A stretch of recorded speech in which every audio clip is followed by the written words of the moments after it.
오늘 본문에 신앙의 단계가 있음을 보게 됩니다.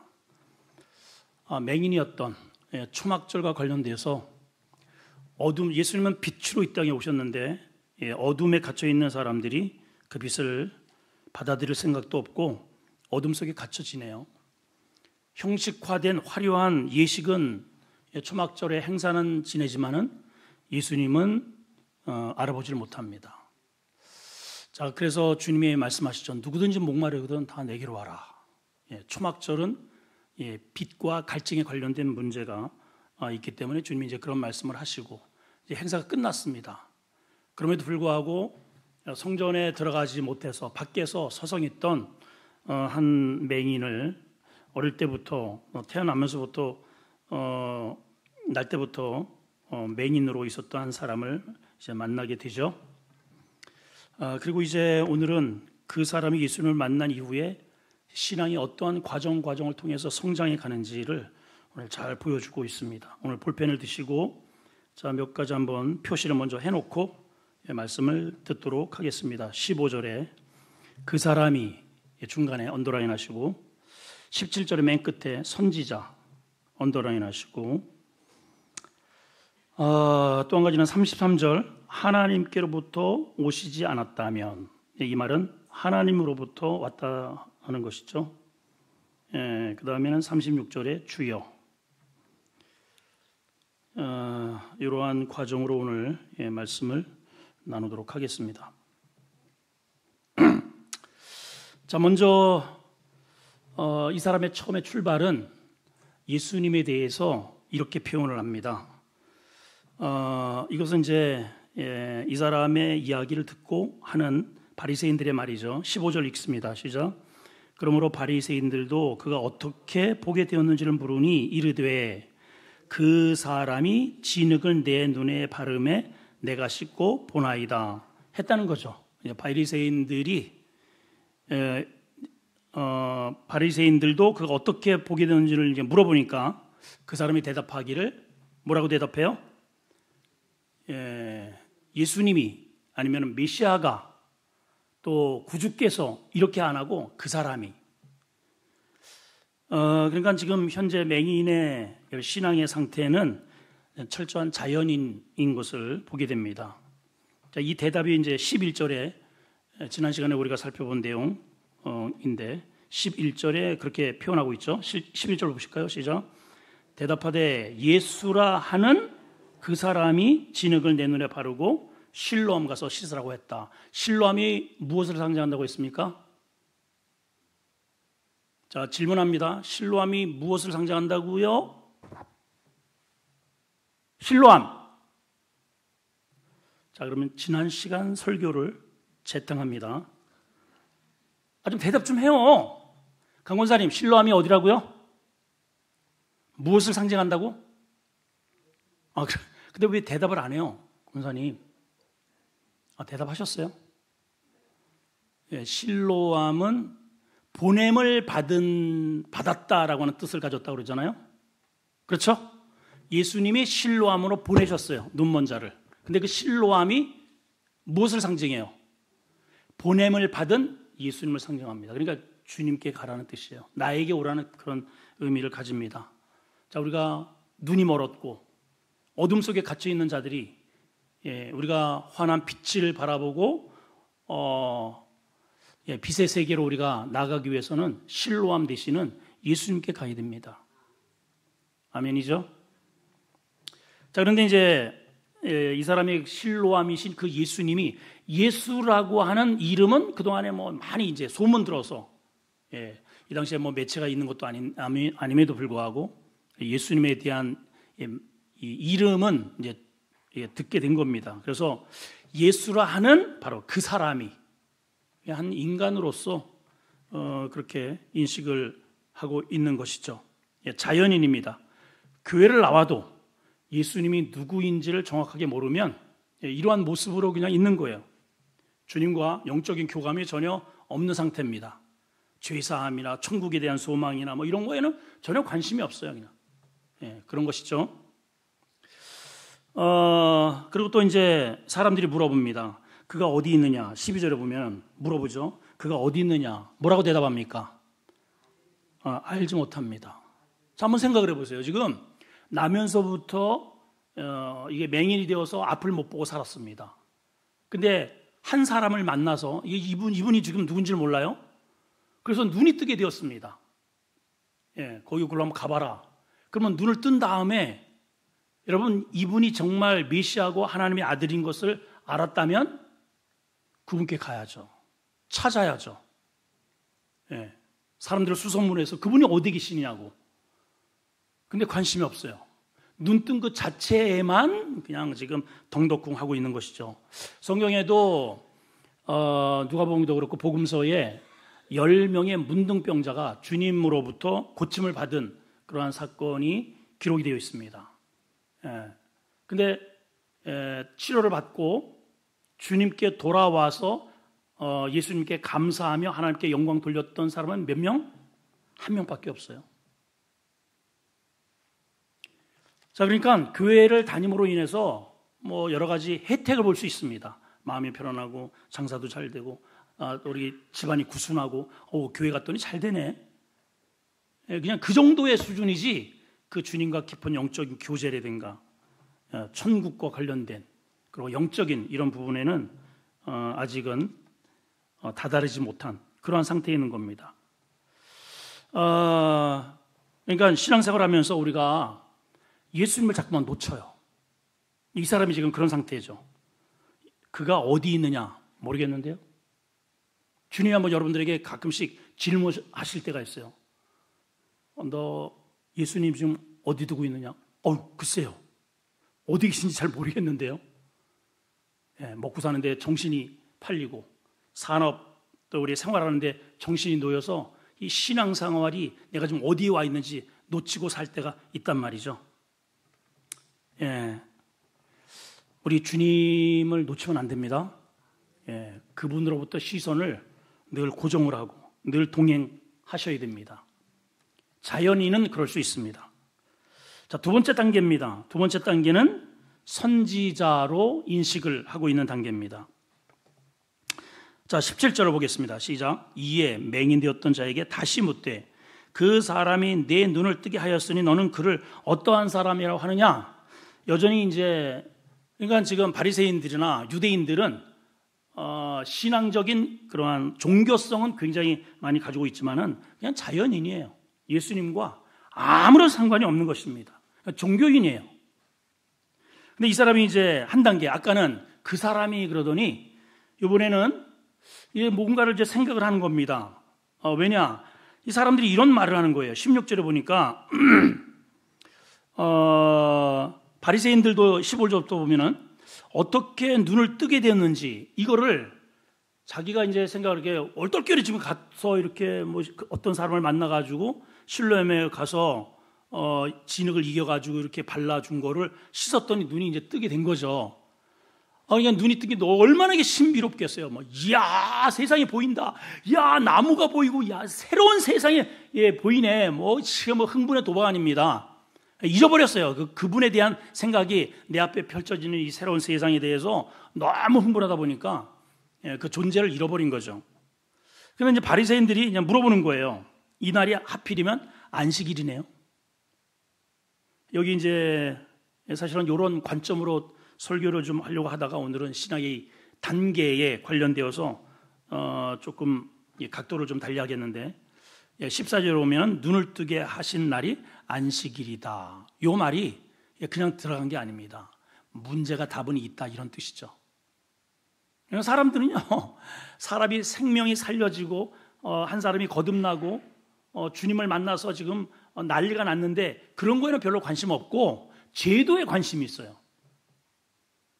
전통과 제도와 그리고 내가 내 마음에 드는 어떠한 그러한 어떤 루틴에 맞느냐, 사람들은 여기에 굉장히 아주 관심이 많습니다. 이 날이 안식일이다. 이 말이 이 사람들에게 확실하게 시시비를 가릴 만한 그런 문제가 되었다는 것을 은연중에 보여주는 거죠. 아니나 다를까 사람들이 그러죠. 15절에 보면 바리새인들도 그가 어떻게 보게 되었는지 물으니 이르되 그 사람이 진흙을 내 눈에 팔아 씻고 보게 되었다 하니까 바리새인 중에서 이런 말을 합니다. 말하되 이 사람이 안식일을 지키지 않으니까 하나님께서 온 사람은 아니야. 항상 늘 자기 기준이 딱 있는 거예요. 예수님은 안식일의 주인이에요, 여러분. 이 교회의 주인이에요. 그냥 주님 마음대로 하실 수 있어요. 근데 우리가 주님 무슨 소리세요? 예배는 이렇게 드려야 됩니다 해가지고 우리가 주님을 가르쳐. 아니 세상에 이런 경우 어디 있어요, 여러분? 예? 그 제도에 묶여서 주님이 이 안식일에 주인이에요, 주인. 이 교회의 주인이시라고요. 근데 이 사람들이 뭐래요? 지키지 않는 거 보니까 하나님의 아들 아니네. 참 기가 찰 노릇이죠. 기가 찰 노릇이에요. 어떤 사람은 아니 죄인인데 어떻게 저런 일을 할 수가 있지? 그래서 서로 분쟁이 일어난 겁니다. 그래서 맹인한테 다시 물어보는 거예요. 그러니까 이 사람이 서로 실강이라고, 아니 죄인은 이런 일을 할 수가 없는데 그렇구나 하면서 그 말을 듣고 이제 번뜩 나를 생각하는 거죠. 그렇지, 죄인이 어떻게 이런 일을 할 수가 있지? 그러면 나를 치료해 주신 분이 그분이 누굴까? 이제 그제서야 자기가 고침받은 게 우연이 아니라는 것을 알게 되는 거죠.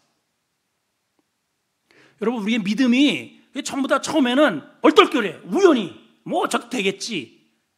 근데 여러분, 우리가 왜 하나님의 말씀을 들어야 되고 왜 예배 자리에 나와야 하느냐 하면 들음으로 믿음이 생겨요, 여러분. 그 성경도 그랬잖아요. 믿음은 들으면서 나고, 그 들음은 말씀을 들어라, 말씀을. 영동안 헛소리 듣지 말고 그 들음은 하나님의 말씀으로 인함이라. 그 말씀을 들으면요 믿음이 생겨요. 그래서 이 예배, 말씀을 듣는 이 자리를 여러분 사모하셔야 합니다. 그래야 영적 단계가 나도 모르게 이렇게 올라가는 거예요. 이 예배 자리가 그렇게 중요합니다. 이 사람도 이제 이 사람들이 이렇게 설왕설래하면서 하는 걸 보니까 그렇지, 내가 이게 우연이 된 게 아니로구나. 이게 이 세상에 눈을 내가 뜨게 되다니. 그러면 아마 그분이 과거에도 엘리야나 엘리사나 그 엄청난 그런 역사를 선지자들이 그렇게 행하지 않는가. 그래서 이분도 아마 그러한 종류 중에 한 분이 아닐까. 그래서 선지자입니다, 이렇게 대답한 거죠. 아직 예수님이 하나님의 아들, 메시아, 구세주, 이 정도로는 아직 생각을 못하게 된 겁니다. 자, 요 단계는 어떤 단계냐? 자, 이 질문을 가만히 보면은 내 눈을 뜨게 하였으니, 이 말이 뭘까요? 내가 교회 나와서 내 마음이 평안하게 되었으니, 내 자식이 대학에 합격하게 되었으니, 이번에 사업이 건수가 잘 되었으니, 이게 우연인 줄 아니? 하나님의 은혜지? 이런 얘기일 수 있잖아요. 그죠?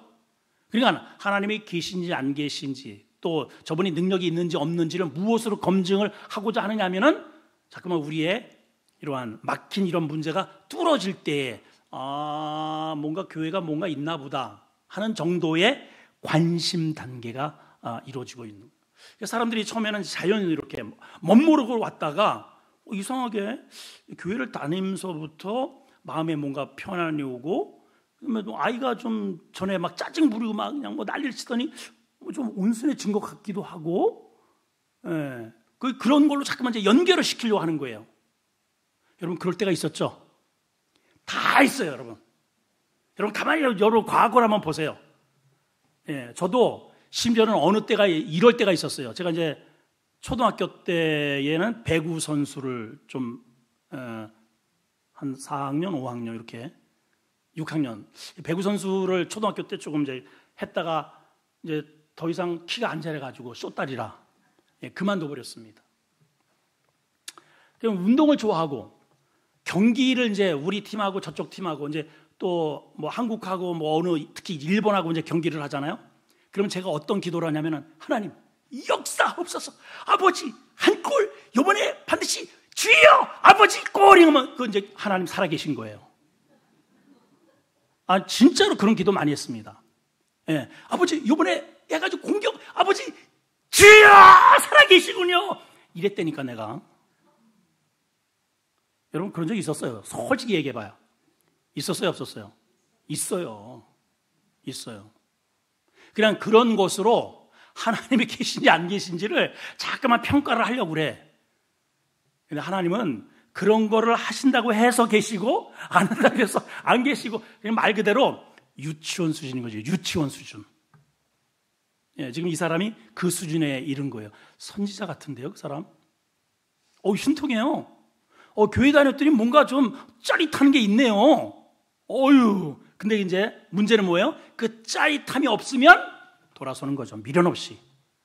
그래서 많은 주님으로부터 고침받은 사람이 결정적일 때 돌아선 이유가 그 다음 단계를 못 넘어오서 그래요. 그래서 예수 믿다가 사업이 잘 안 되고 문제가 꼬이고 교회 다녀도 소용없구만. 주님을 못 만난 거죠. 이해가 되시죠 지금? 우리는 이러한 수준에 머물면 안 됩니다. 그런데 이 과정이 꼭 필요합니다. 예, 어린아이 영화 때에는요 엄마가 다 해줘. 만 해도 벌써 뭐 똥 쌌나? 오줌 쌌나? 뭐 배고픈가? 그때는요 그냥 여러분들이 아마 그런 경험을 했었을 수 있습니다. 아마 하셨을 거예요. 근데 뭔가를 이렇게 필요한데 이렇게 생각을 했어요. 그런데 뚝뚝 무릎 두드렸더니 그 생각하는 게 누가 옆 사람이 가져와요. 실제로 저희 같은 경우에는 이제 예전에 돈은 없고 수박이 먹고 싶어. 뚝뚝 수박 들고 와요. 쌀 떨어지면 쌀 이렇게 들고 올 때가 있고, 그럴 때가 있어요. 실제로 있어요. 있어요? 없어요? 있어요. 예. 그런 단계가 있단 말이죠. 그러면 쌀 안 가져오면 어떡할 거예요? 하나님 안 계신 거예요? 예, 그런 단계가 있어요. 이 제자들도 한때는 선지자 아닌가 저 양반이? 이렇게 생각할 때가, 제자들도 그럴 때가 있었습니다. 누가복음 24장 19절을 한번 보실까요? 시작. 이르시되 무슨 일이냐 이르되 나사렛 예수의 일이니 그는 하나님과 모든 백성 앞에서 말과 일에 능하신 누구라? 선지자 같은데요? 이렇게 얘기했잖아요. 이 제자들의 대답이거든요. 지금도 유대인들은 예수님을 메시아로, 구세주로 생각하지 않아요. 지금도. 예, 소수의 한 2% 정도 되는 사람만 메시아닉주라고 해서 기독교도들이고, 대부분 다 유대인들은 지금도 예수님은 그냥 그동안에 수많이 다녀갔던 선지자 중에 한 사람으로 취급을 합니다. 실제로. 참 안타까운 거죠. 예수님이 그 나라에서 태어나서 그 나라 백성들에게 이 성경을 보급하고 복음을 전했는데 그 백성들은 받아들이지 않아서 이방인으로 온 거예요. 그래서 우리가 혜택을 본 거예요, 여러분. 참 감사하죠. 예. 근데 이제 그랬던 제자들이 성령 세례를 받은 이후에 영안의 눈이 열리면서 그 예수님이 어떤 분인지를 정확하게 꿰뚫어 보면서 목숨을 걸고 그 주님을, 복음을 증거하기 위해서 이제 두려움 없이 주님이 누구인지를 딱 알기만 하면은요, 내 앞에 어떠한 고난 환경이 와도요 그냥 뚫어냅니다, 여러분. 그러니까 문제 앞에 걸려 넘어지는 사람은 주님이 누군지를 모르는 거예요, 솔직히. 예, 주님이 누구인지를 알면 그분은 구원자잖아요, 여러분. 그분이 누구예요? 건져내시는 분이에요. 예수라는 이름이 뭡니까? 이 백성을 죄 가운데서 건져내실 분, 그게 예수예요, 여러분.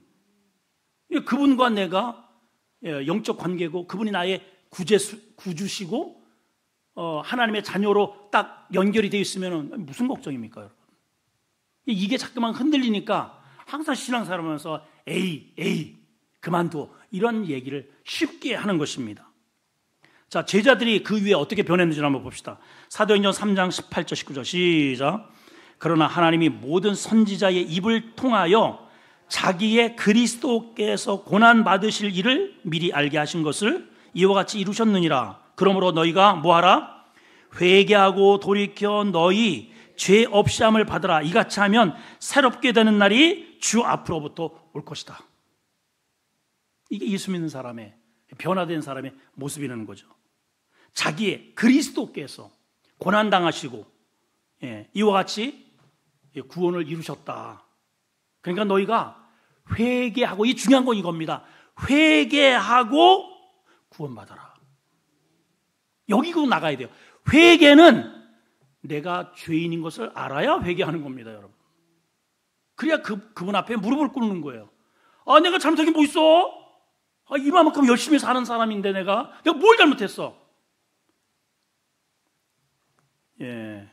그러면 이제 이 사람은 이제 자연인에서 교회를 다님으로 인해서 뭐 이런저런 마음의 평안이 있고 어쩌고 저쩌고 이런 유익 정도는 얻을 수 있겠지만 하나님의 나라와 영생과 죄사함에 관련된 것은 관련이 없게 된다. 자, 이 다음 단계가 뭐냐? 체험의 단계입니다. 자, 자연인, 그 다음에 무슨 단계요? 그 다음에 무슨 단계? 관심의 단계, 관심. 교회에 나왔더니 뭔가 조금 뜨끔하네. 이렇게 관심이 있게 된 거예요. 그 다음 단계가 뭐냐? 체험의 단계입니다. 자, 25절 시작.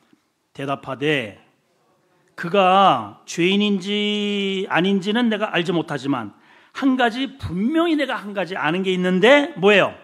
내가 맹인으로 있다가 지금 보는 이것, 체험. 내가 그분이 다 누군지 모르겠어. 내가 나에게 죄사함을 받고 영생을 주고 막 이런 건 이거 골치 아파, 뭐 머리 아프고 그런 건 잘 모르겠는데 분명한 거는 내가 예수님 앞에 기도를 했더니 내가 변화된 거 이거. 변화됐잖아요. 눈 멀었다가 떴잖아. 그렇죠? 교통사고 뻥 났는데 다 죽었다고 했는데 살아났잖아.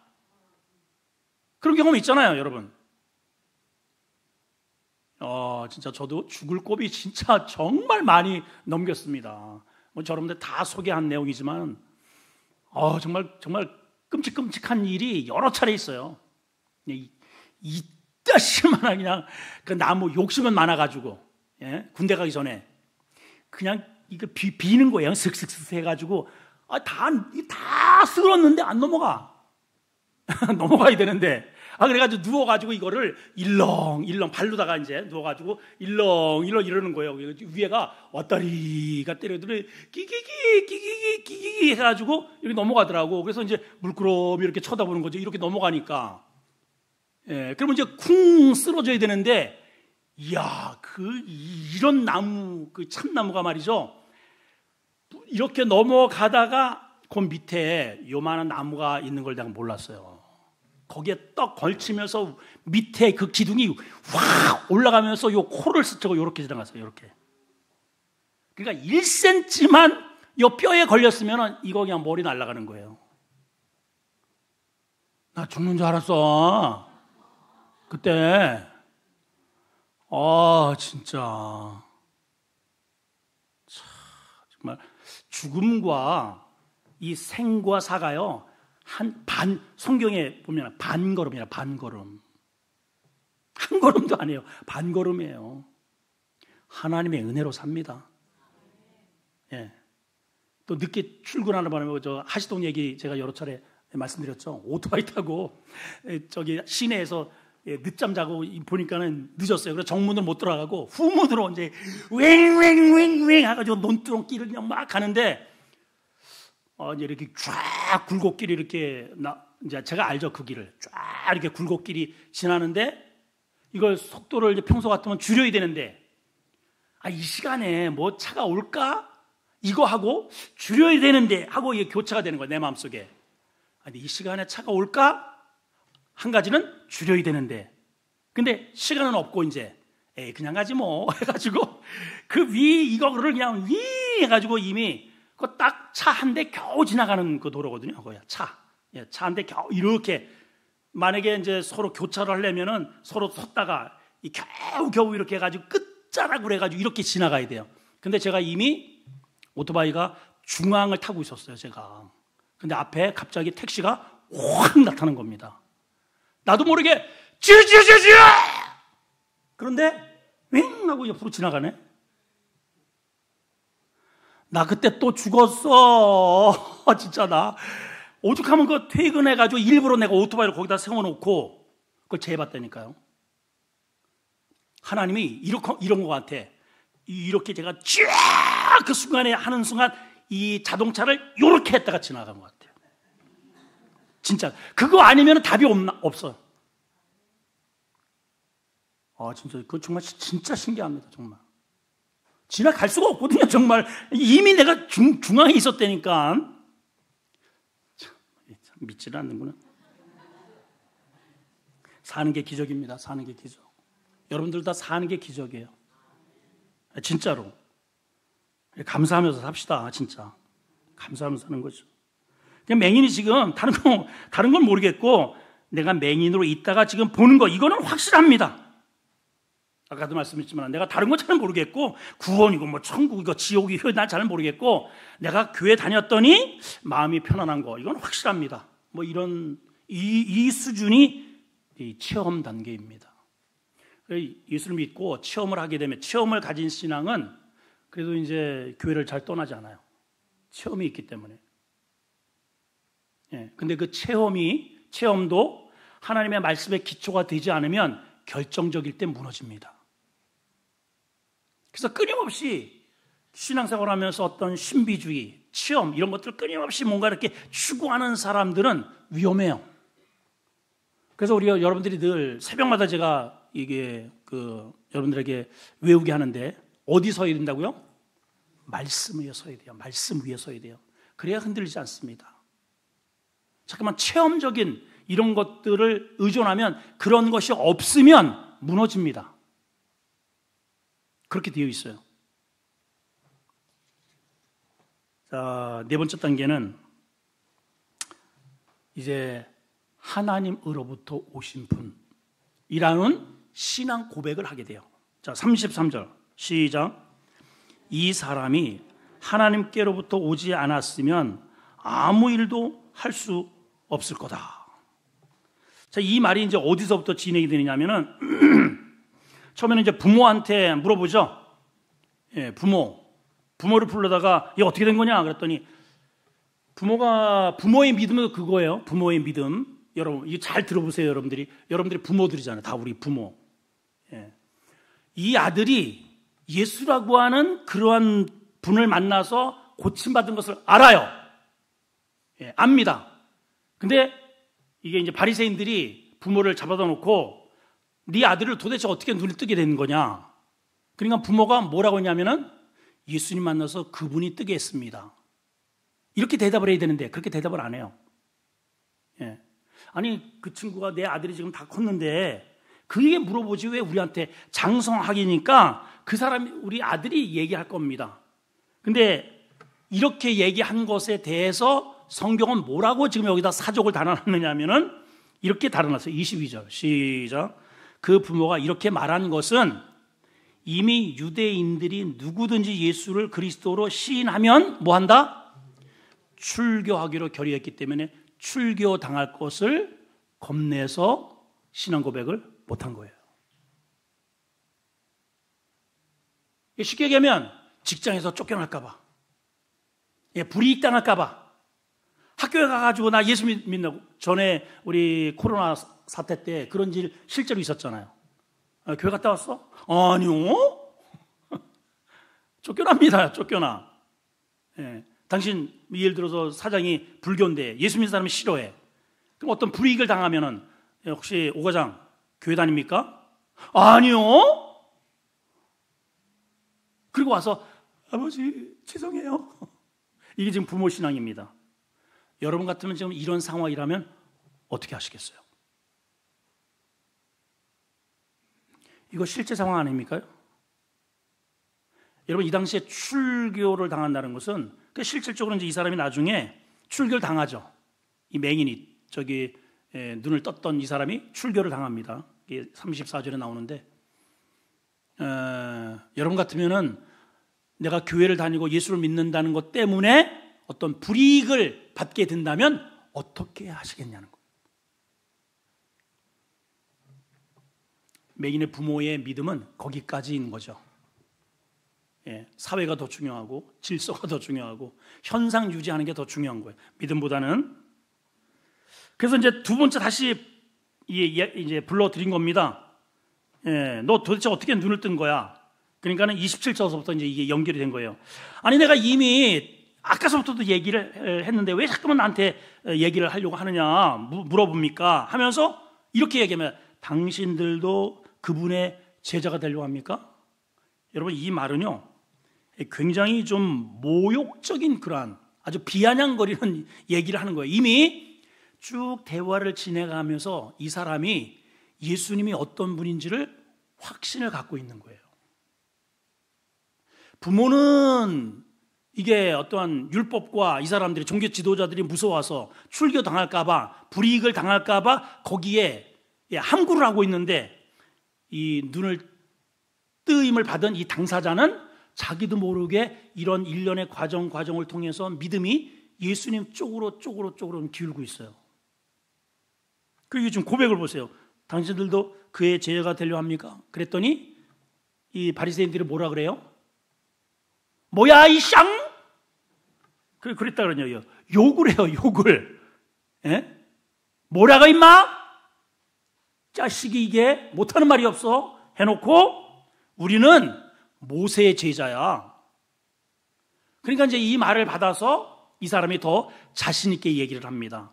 아니 하나님이 모세에게는 말씀하신 줄 우리가 아는데 이 사람이 어디서 왔는지 모르겠다. 이제 이 사람들이 대답을 합니다. 바리새인들이. 그랬더니 이 눈을 뜬 사람이 뭐라고 대답합니까? 이상하네. 이상하다. 동전 한 입 움켜쥐면 썰렁이라. 이상하다. 이 사람이 내 눈을 뜨게 했는데 당신들은 이 사람이 어디서 왔는지 모른다고요? 그러면서 근거를 제시합니다. 하나님이 죄인의 말은 듣지 않고 경건한 자의, 다시 말하면 믿음의 사람의 경건하게 그 뜻대로 행하는 자의 말을 들으시는 줄 우리가 다 알고 있는데 창세 이래로 지금까지 맹인을 뜨게 한 사람을 제가 들어보지 못했습니다. 이게 지금 바리새인들한테 하는 얘기예요. 그러니까 이 사람이 하나님으로부터 오지 않았다면 어떻게 제 눈을 뜰 수 있겠습니까? 그러니까 예수님이 누구라는 거예요? 하나님의 아들이라는 거예요. 신앙이요 지금 그냥 급성장을 해. 야 지금 출교 위기를 당한 그 위기 앞에서도요 예수님을 만나서 회복이 되니까 당당하더라 이 말이에요. 여러분 이런 믿음의 사람이 되시길 바랍니다. 그리고 어떤 불이익적인 실질적으로 우리가 불이익을 당한다고 딱 생각을 하면은 움츠러가거든요. 사실은 움츠러합니다.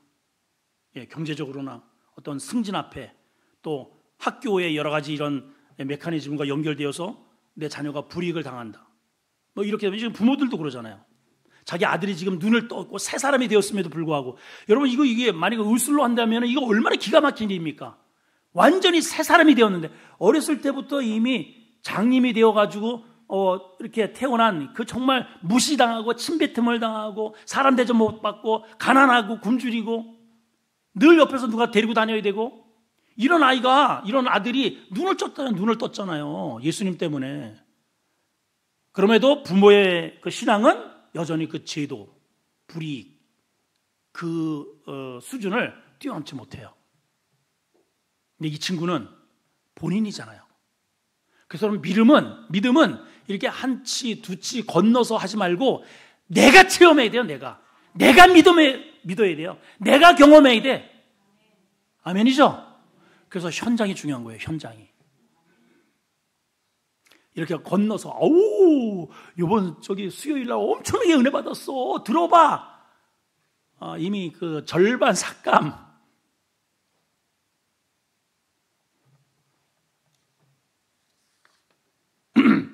자 보세요. 처음에는 그 사람이 됐다가 조금 지나서는 선지자 같은데요.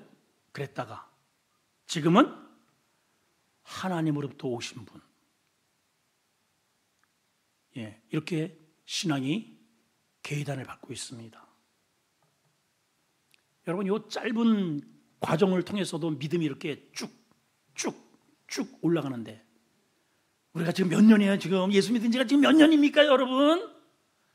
여전히 그 자리에 머물러 있다면, 그죠? 예. 자, 이제 여기에서도 멈추면 안 됩니다. 우리는 이 단계를 좀 더 뛰어넘을 수 있어야 됩니다. 그게 뭐냐? 주여 단계입니다. 주여. 따라합시다. 주여. 자, 35절, 36절 시작. 예수께서 그들이 그 사람을 쫓아냈다 하는 말을 들으셨어요? 그러니까 출교당했습니다. 출교. 34절에 보면은 그들이 대답해, 내가 온전히 죄 가운데 나서 우리를 가르치려고 그러냐 이놈아.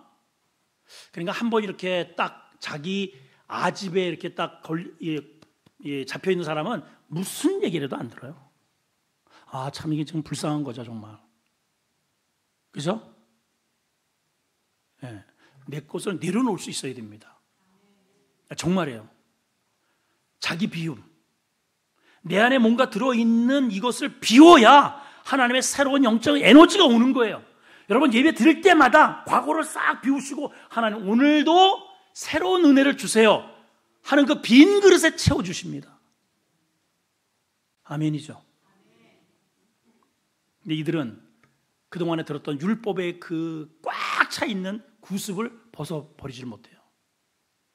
그리고 지금 새로운 에너지 신세대가 열렸는데 그렇게 주장하고, 현상적으로도 놀라운, 지금 창세 이래 이런 일이 한 번도 일어나지 않은 일을 목도하면서도 예수님을 인정하지 않습니다. 믿으려고 하지 않아요. 신성모독이래요. 그래서 이 사람을 내쫓아 버렸습니다. 예수님이 그걸 들으셨어요. 자, 35절 읽습니다. 시작. 예수께서 그들이 그 사람을 출교했다 하는 말을 들으십니다. 들으셨어요? 그럼 이 사람 손해볼까요? 잘 보세요, 여러분. 자, 직장에서 쫓겨났다는 이 말이에요, 여러분. 학교에서 쫓아냈어요. 예수 믿는 것 때문에 가정에서 쫓아나고 불이익 당했어요. 증give 안 됐습니다. 손해봤어요. 그럼 망했나요? 여러분, 우리에게 이런 결단이 있어야 됩니다, 여러분. 이런 지조가 있어야 돼요, 여러분. 할렐루야. 예. 자, 쫓아냈다는 말을 들으시고 어떻게 했습니까? 그를 만나러 가셔요, 주님이. 이 눈 뜬 사람이 주님을 찾으러 다녀야 되는데 주님이 눈 뜬 사람을 찾으러 가.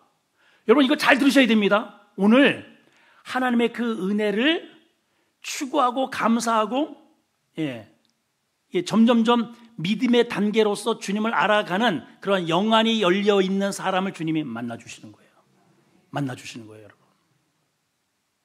아멘. 그리고 찾아가십니다. 그리고 이렇게 질문을 하셔요. 내가 나를 믿느냐? 네가 나를 믿느냐? 그랬더니 이 친구가 이제 이렇게 대답을 합니다. 주여. 전에는 누구예요? 이 사람이 선지자 같은데 하늘에서 왔나? 근데 이제는 뭐라고 그래요? 주여. 그가 누굽니까? 제가 믿고 싶습니다. 여러분, 이건 뭘까요? 사모하는 마음이에요.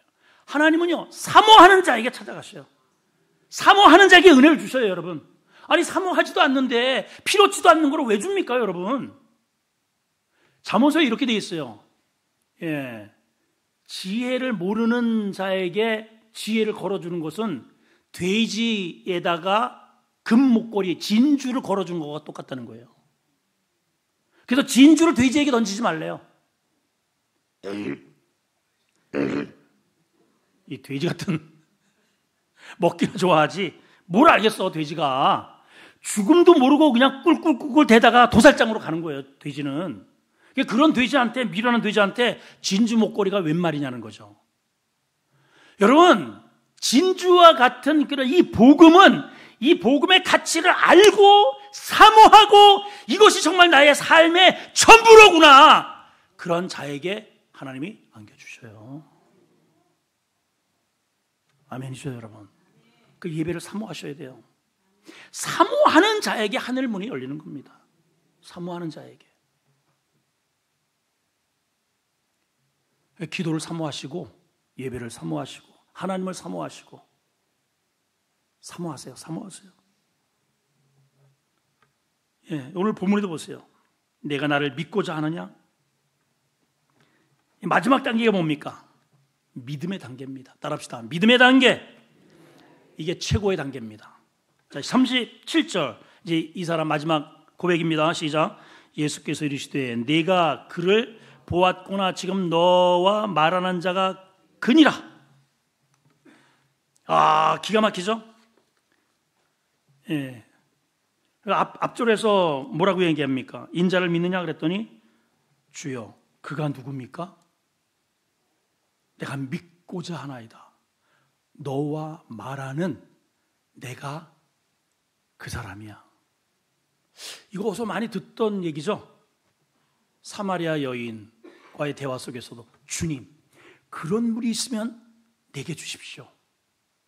네가 나를 알았더라면 나에게서 생수를 구했을 거다. 내가 그야. 자, 오늘 이 말씀을 한번 잘 적용해 보세요. 여러분, 나에게 주님이 꼭 아무개 야으 이렇게 다가오시잖아요. 때로는 남편을 통해서 지나가는 이렇게 새가 깍 하고 이렇게 나한테 똥을 싸면서 지나갈 때 아이 더러워만 하지 말고 그 하나님의 음성일 수 있습니다, 여러분. 뭔가 이렇게 빡 치고 지나가는 나의 어떤 경고음이 그게 하나님의 음성일 수 있단 말이에요, 여러분. 지금 내 앞에서 나에게 뭔가 막 그냥 이렇게 아규먼트를 하고 막 나에게 뭔가 꾸지람을 주는 그 어떤 존재가 예수님일 수 있다는 얘기예요, 이게. 당신은 왜 그렇게 사는가? 지금 어떻게 어디로 가느냐? 아내가 말하고 주변 사람이 말을 하잖아요. 오늘 제가 예수님은 아닙니다. 그러나 저를 통해서 주님이 하시고자 하는 말씀을 여러분들에게 지금 전하시고 계시다는 거예요, 여러분. 예. 누구십니까? 지금 너와 말하고 있는 그가 네가 찾고 있는 그 사람이야. 이해가 되시죠, 지금? 하나님의 나라는 여기 있다, 저기 있다. 아니라 그랬어요. 내 마음에 있느니라 그랬잖아요. 내 마음에 있느니라. 예. 그러니까 이 사람이 뭐라고 이야기를 합니까? 주여, 내가 믿나이다. 믿음의 단계입니다. 믿음의 단계. 영어로 보면 이렇게 돼 있어요. Lord, I believe. Lord, 주여. 이거는 주제예요, 주제. 나의 주인이시군요, 당신이. 나를 이 땅에 보내신 분이군요. 그래서 처음에 이거 누구 죄 때문에 이렇게 됐습니까? 라고 했을 때 주님이 뭐라고 하셔요? 누구 죄 때문이도 아니야. 우리는 항상 그런 개념으로 봐요. 그죠? 왜 저렇게 됐습니까? 왜 망했습니까? 무슨 잘못입니까? 항상 우리는 그렇게 이렇게 엮으려고 그래요. 근데 주님은 그런 식으로 엮지 않고 그 환경 속에서 어떻게 하나님의 영광을 드러낼지를 생각하라는 거죠. 우리는 자꾸만 why를 생각합니다. 예, 왜 그렇게 했는가? 답이 없어요, 여러분. 그러나 주님의 관심은 내가 뭐 눈이 멀었든 불구자든 가난하든 못 배웠든 왜 이렇게 되었습니까? 왜 이런 나라에 태어났습니까? 왜 우리 부모는 이렇게 가난합니까? 그 뭐 답이 어디 있습니까?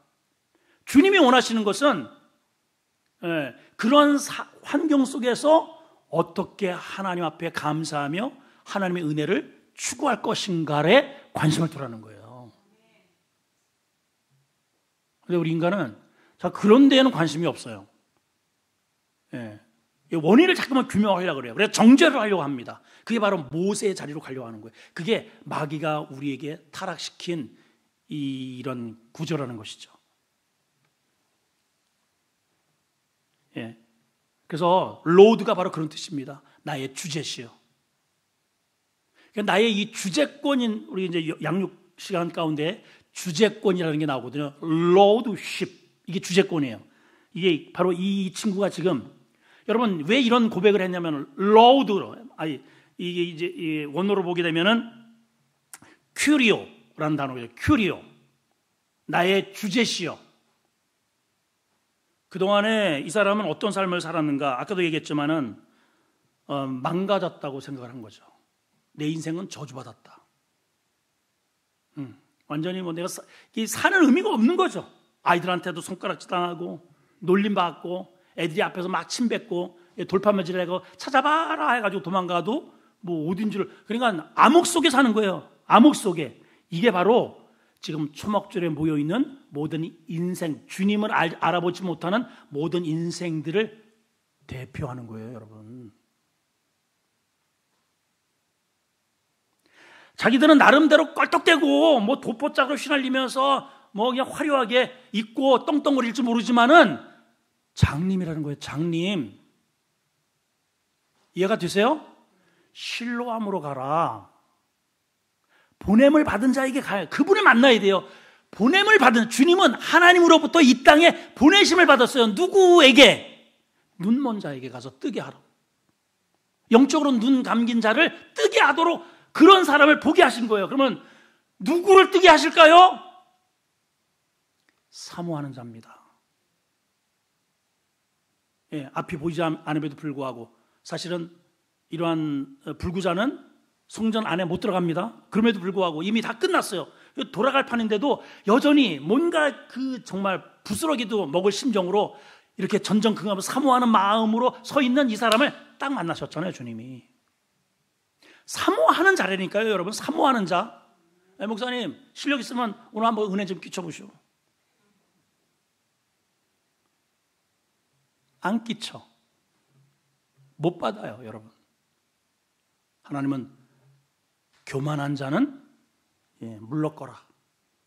겸손한 자에게 은혜를 주시느니라 그랬어요. 로드. 이 말은 어차피 제 인생은 망가진 인생입니다. 제가 그동안에 사단에게 사로잡혀서 앞 못 보고 절망이고 무시받고 천대받고 거짓골로 살았던 이 인생, 나를 새롭게 창조하시고 새로운 인생을 주시고 빛으로 나가게 하시는 나의 전부이신 주님이라는 뜻이 로드십, 큐리어스라는 단어 속에 포함된 거예요. 그게 주예요, 주. 따라합시다. 주님, 주여. 우리가 기도할 때 부르시잖아요. 주여. 그냥 형식화된 그냥 메아리 치는 고동이 되면 안 되고 나의 주제이시여. 이 말에는 나의 시간도, 나의 생명도, 나의 재능도, 물질도 다 당신 겁니다라는 고백입니다, 여러분. 그냥 우리가 말로만 그렇게 고백하지 말고 실제로 그분이 나를 요구할 때, 이제는 이 친구가 어떻게 살았겠어요? 완전히 새로운 인생, 이분으로 인하여 보게 된 이 세상 어떻게 살았겠냔 말이에요, 여러분. 주님을 위해서 살지 않았겠어요? 그렇죠? 그 보게 된 그 눈으로 죄악을 바라봤겠습니까? 음란물을 바라보겠습니까? 멱살 잡고 뒹굴렀겠습니까, 여러분? 새롭게 눈을 뜨게 된 그 시각으로 하나님 영광을 바라보며 하나님의 기뻐하시는 일을 바라보며 그렇게 살지 않았겠어요? 그렇죠? 그게 로드예요, 로드십. 나는 당신을 I believe, 믿습니다. 그리고 그 뒤에 이렇게 되어 있어요. He worship him. 그분 앞에 worship, 엎드렸다. 엎드리는 게 예배입니다, 예배. 그래서 우리나라의 성경에는 절하는지라, worship, 이게 예배예요. 엎드리는 게 예배입니다, 여러분. 할렐루야. 자, 이 단계를 한번 보세요. 야, 단계. 처음에는 맹인, 절망의 상태입니다. 앞에 내 미래가 어디로 가야 할지 캄캄한 절망이에요. 그러니까는 무시당해. 사랑도 싫을 못해. 삶의 의미도 없어요. 주님을 만났어요. 눈이 떠졌습니다. 근데 이분이 누군지를 몰라. 누군지를 몰라요. 그 사람이래, 그 사람. 교회는 나왔는데 도대체 주님이 하나님이 뭔지를 몰라. 이러고 신앙생활 하는 사람 많다니까요. 여러분 예수님이 누구신지 알면 아멘 합시다. 알면은요, 우리 자세가 달라져요. 이 사람이 이제 알긴 아는데 어떻게 아느냐? 엉뚱하게 알았어. 어우, 실력자네, 선지자네, 이렇게 알아요. 어우, 저 양반 그래도 실력 있네. 이제 이 정도로 아는 거예요. 그랬다가 또 이런 실리견을 통해서 그분은 하나님으로부터 오신 분. 뭔가 교회를 다니니까 하늘에 어떤 뭔가 있구나, 이게 하늘에. 그래서 잠깐만 목사님 잠깐만 하늘을 잠깐만 바라보라고 그러고, 하늘에 뭐가 있나? 하늘 구름만 있네. 예. 이 땅의 것을 바라보다 잠깐만 이제 하늘에 대한 관심을 갖게 됩니다. 그랬다가 그 다음에는 뭐라고, 어떤 단계로 나가요? 주여. 그리고 그분을 믿는 믿음. 그 믿음 앞에, 그분 앞에 엎드리는 worship, 예배하는 자. 그 예배하는 자, 하나님 앞에 엎드리고, 절하는 자, 그게 우리여야 돼요. 우리 엎드려 있어야 돼요, 여러분. 주님 앞에 엎드려 있어야 돼요. 여러분 지금 어디에 계세요? 지금 이제 5단계 지금 말씀드렸는데, 여러분 지금 어디 계셔요? 요 중에 어디 있어요? 요 중에 엎드려 있는 자가 있고 알긴 알아. 근데 여전히 하늘에서 오셨나 보네, 이렇게 목을 꼿꼿이 쳐들고 있는 사람이 있고요. 그래도 실력 있네. 교회 나왔더니 뭐가 좀 유익이 돼. 역시 하나님은 있는 것 같으네 라고 하는 어떠한 그런 체험에 묶여 있는 사람들. 근데 그런 것들이 없으면 그냥 무너집니다. 어쨌든 요 5단계 안에 어디엔가 있어요, 여러분들. 엎드린 자가 되시기를 축복합니다. 기도하겠습니다. 하나님, 우리 신앙의 단계가 있습니다. 처음에는 자연인, 교회는 다녀도 예수님이 전혀 누군지 모르는 단계가 있어요. 그리고는 관심을 갖게 됩니다. 신기하다고. 그리고 이제 체험을 하게 됩니다. 그리고 하늘에 관련된 하늘에 관심을 갖게 되고, 또 말씀도 듣게 되고, 그리고 주님으로, 믿음의 단계로, 그리고 그 앞에 우리가 엎드리는 과정을, 오늘 이 맹인이 눈을 뜬 이 맹인의 과정을 통해서 우리의 신앙의 현 주소를 점검받기 원합니다. 하나님, 나는 어디에 있습니까? 나의 영적인 상태가 지금 어디인지를 각자 보게 해주시고, 주님, 우리가 머리로만 아는, 그리고 종교적인 그런 행위가 아닌 주님과 구체적으로 체험 있는 신앙을 넘어서 우리 하늘에서 오시는 구세주인 것을 믿게 하시고, 그 앞에 엎드려 바로 로드십, 그분이 나의 주인이며 그분께서 말씀하신 대로 순종하겠다고 하는 그러한 자세가 우리에게 있게 해 주시옵소서. 예수님의 이름으로 기도하옵나이다. 아멘.